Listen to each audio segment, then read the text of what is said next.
Ah, bienvenidos a Big Labs. Continuamos con la historia que se corta porque tengo 30 minutos, 33 para ser exacto. Miren, aquí hay una iglesia evangélica.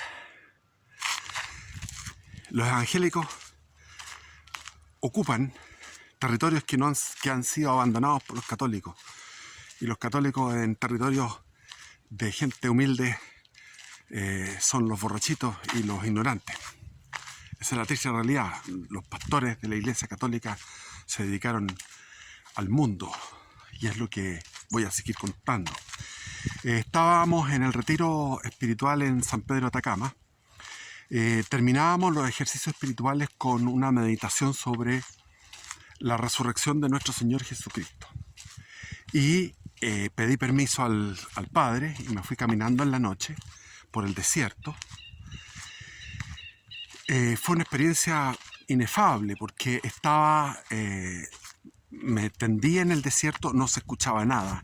No hay grillos, no hay moscas, no hay ni un ser vivo. Era una planicie a unos 2 kilómetros de San Pedro de Atacama, una planicie de desierto.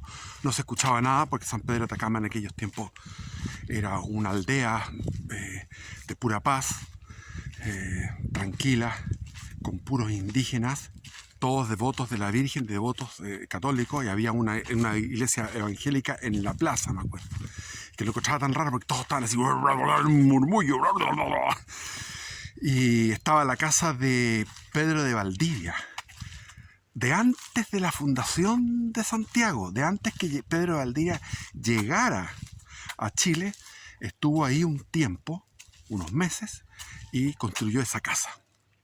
Está la iglesia de 1557. O sea, la casa de Pedro Valdivia era de 1540, un año antes de la fundación de Santiago. Y la iglesia era de 1557. Un olor de madera antiguo, el adobe, y entraban la gente del pueblo haciendo una procesión a la Virgen, cantando, bailando, esos bailes nortinos llenos de alegría.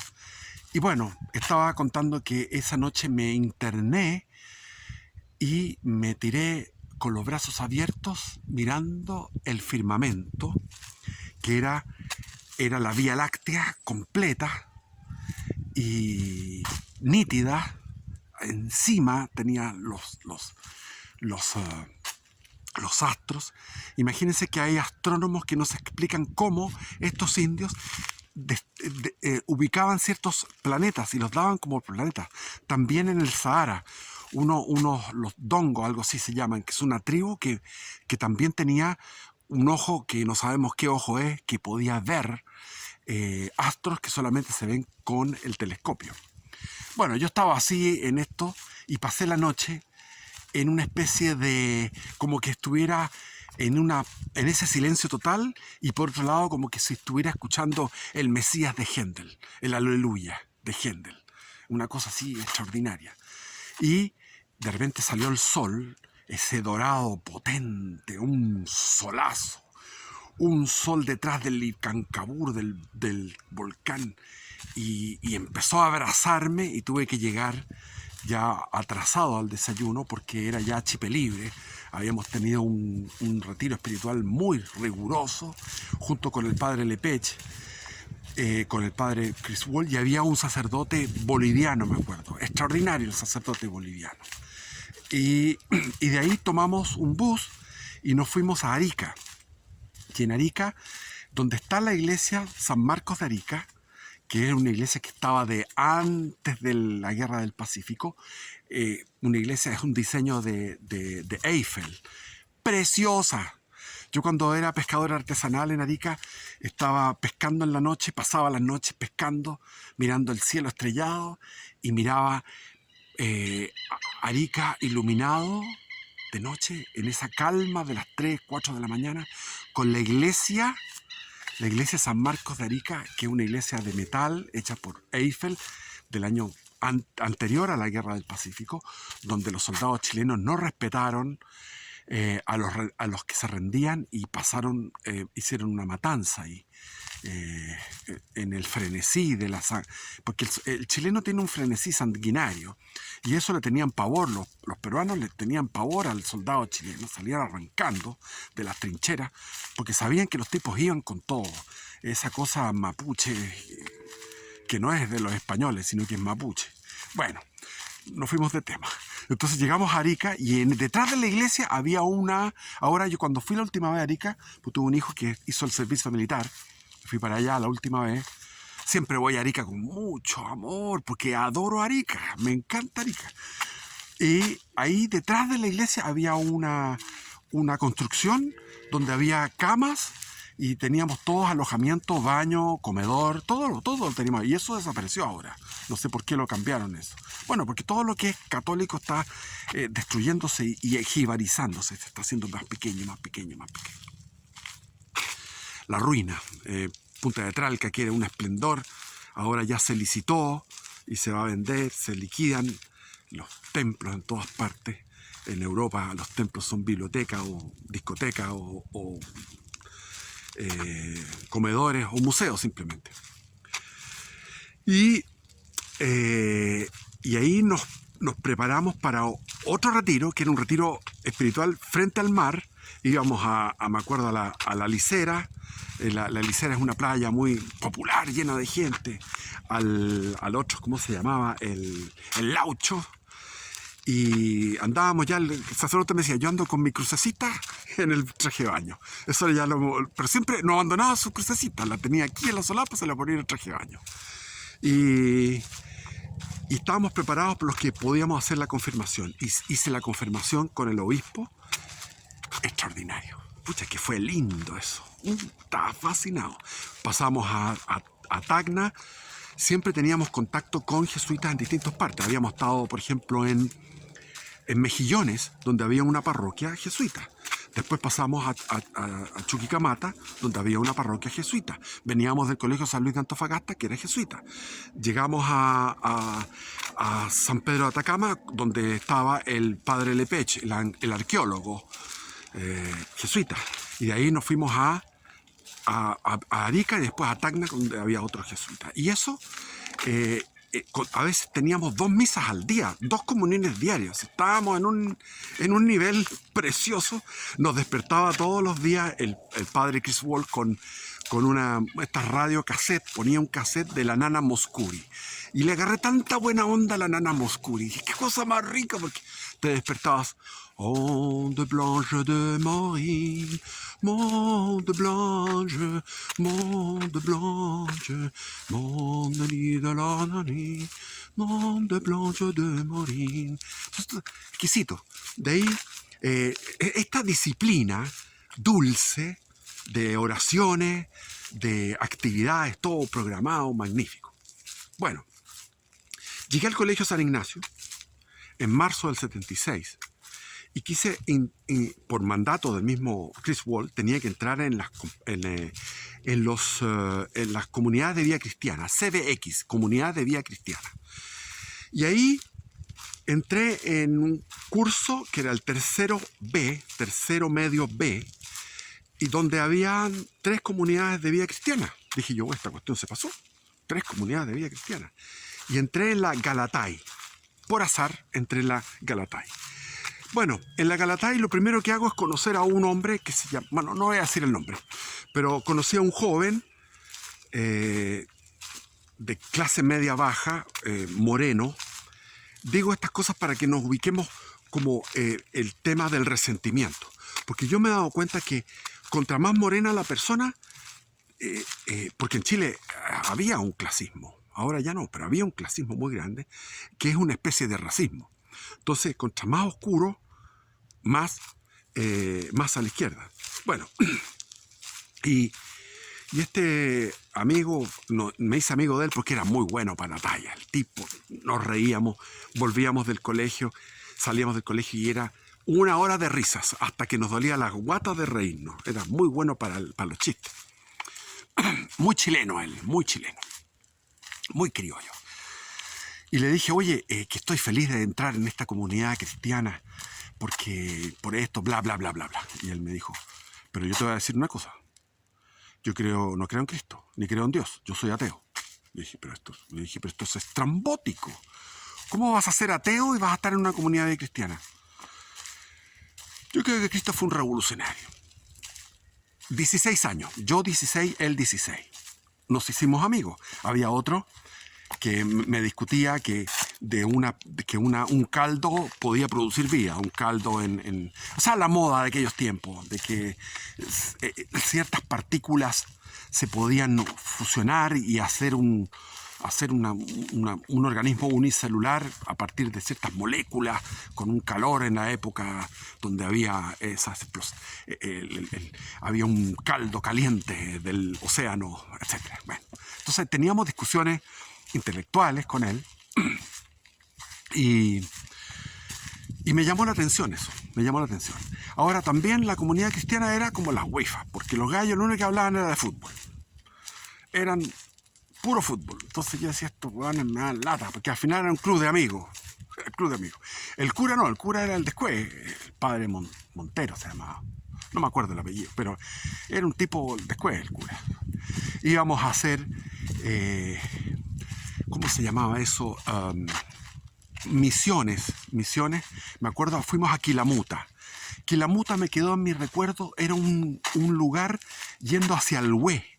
Uno va de Santiago a Melipilla, Melipilla a Las Cabras, de Las Cabras se mete hacia el Hue, a mitad de camino estaba Quilamuta. Había una escuela, nosotros llegamos a la escuelita de Quilamuta y había campesinado, pero unas cuantas familias, unas 50, 100 familias campesinas en esa zona, que se dedicaban a las viñas. Había producción de vino. Y después pasé, por mi nostalgia, dije que será de la Genoveva, porque me había enamorado de la Genoveva, que era una campesina colorina. Era una campesina colorina de ojos verdes. Y además con una inocencia tremenda. Entonces, bueno, uno andaba de misionero, no podía arrugar. Y se arrugaba de repente, pero era suave. Era un besito que uno se lograba obtener el besito y después se arrancaba, porque estábamos vigilados por el cura. Y la Genoveva, ¿qué será de la Genoveva? Dije, estará casada, tendrá hijos y todo. Fui a Quilamuta. Nada, no había ni una casa. Ya no existían las casas. El pueblo había desaparecido. Bueno, entonces me fui haciendo amigo de este compañero de curso y compañero de comunidad cristiana. Y me fui haciendo amigo de su familia, que como les digo, una familia clase media baja. Con esfuerzo habían logrado llegar a doctor.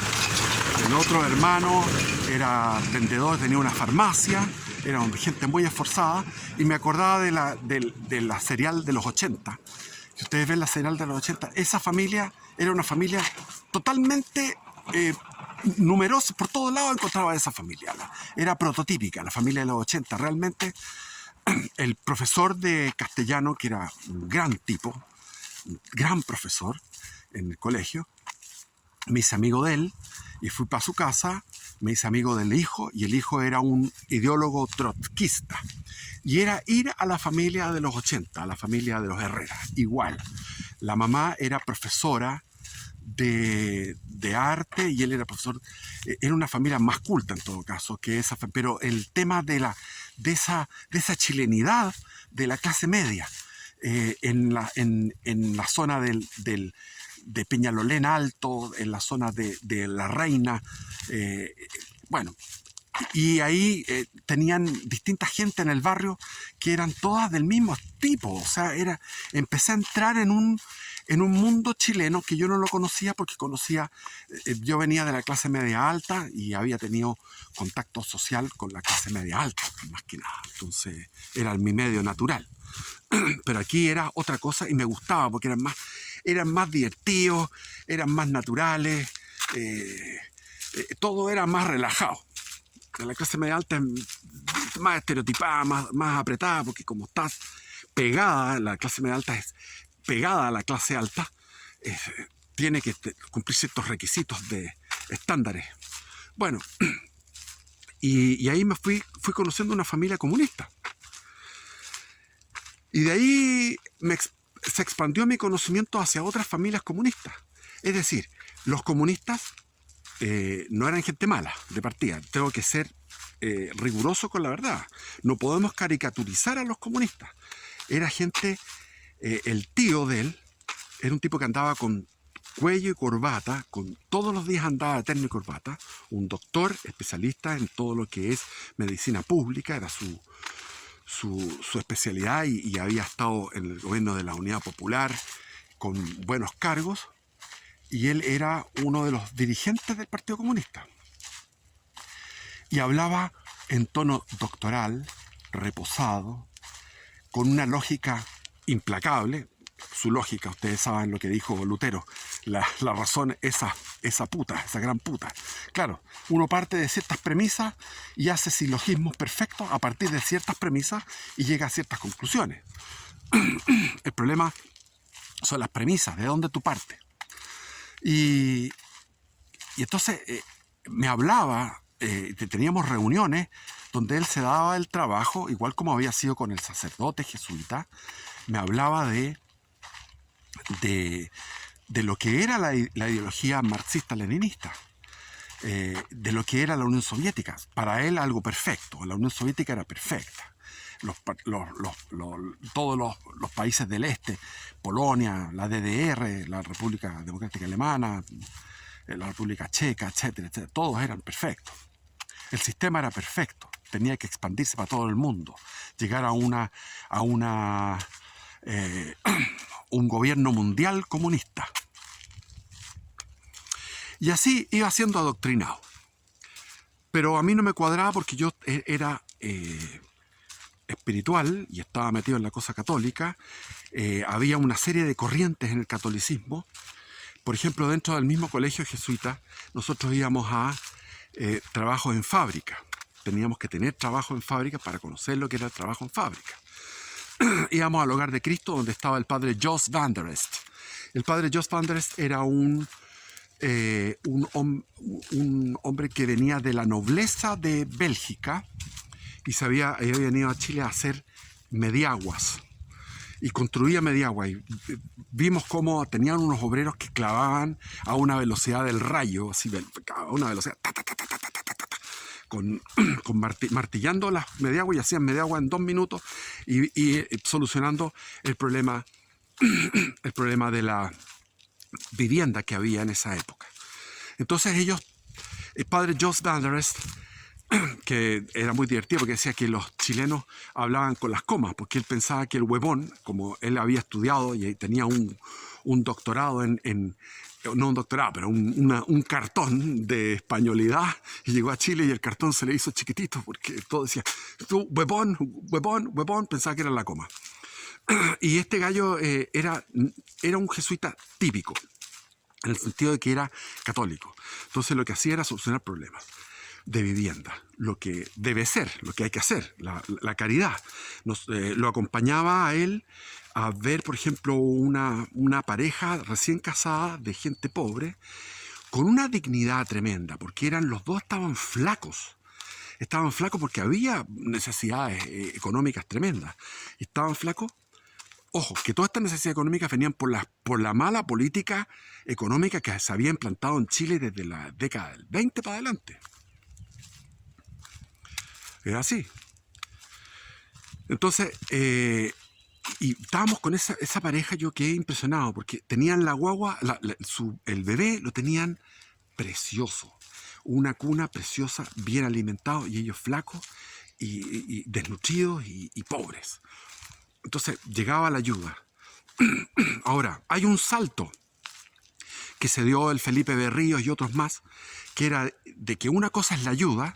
Estaba el Antunes, me acuerdo, que estaban dedicados a todo esto de la ayuda, y de ahí saltar a la política, es decir, no, nosotros queremos que se supriman los pobres, en circunstancias que Cristo profetizó que siempre habrá pobres con ustedes. Se lo dijo a Judas, porque Judas dijo, ¿por qué esta mujer ha derramado ese perfume caro en tus pies y ese perfume podría venderse y dárselo a los pobres. Esa era la política de Judas.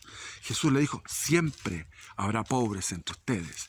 Y ahí los católicos revolucionarios estaban dando un salto herético grave porque pensaban que a través del socialismo se iba a superar la pobreza. Un error grave de inteligencia, de conocimiento, porque obviamente que lo que supera la pobreza, el capitalismo supera la pobreza, la empresa privada, el mercado.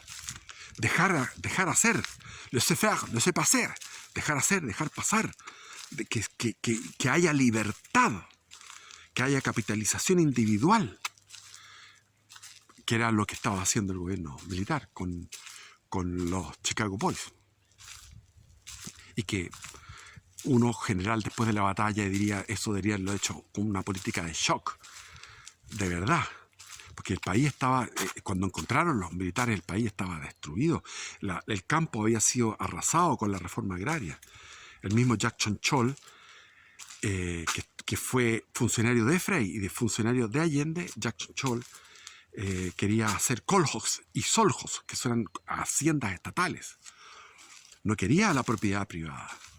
Entonces, al momento del pronunciamiento militar, el país estaba destruido, completamente destruido. Tuvieron que empezar desde lo más básico.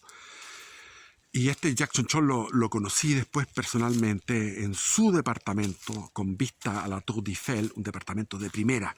Así que yo creo que este gallo se llevó plata de Chile. Yo creo que robó Jackson Chol. Era un judío. Con el Lashevsky.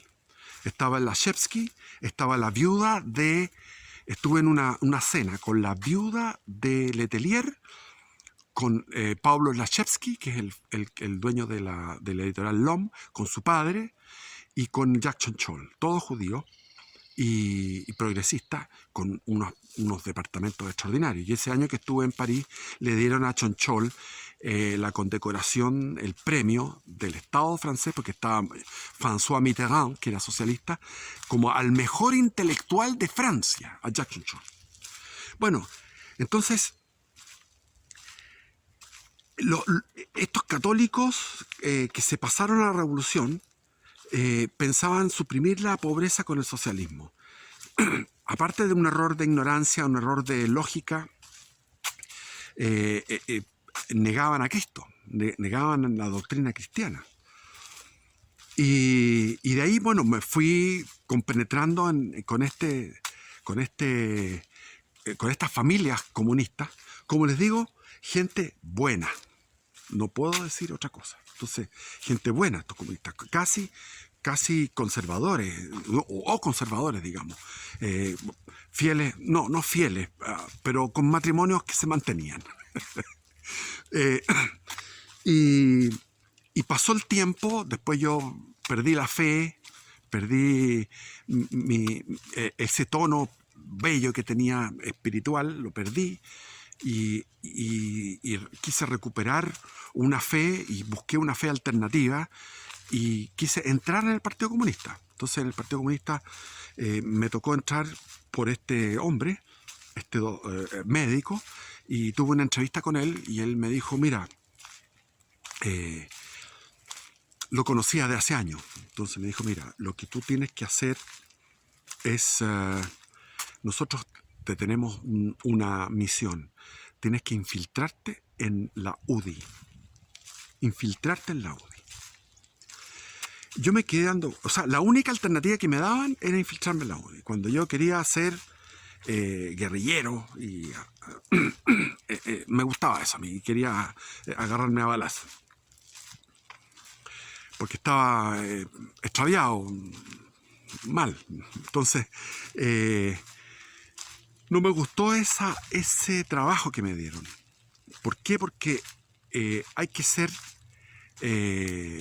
tener un doblez muy grande para poder ser un infiltrado. Ellos encontraron que yo era the right man in the right site, algo así. El hombre correcto en el lugar correcto. Y me contó que estaban infiltrando la UDI.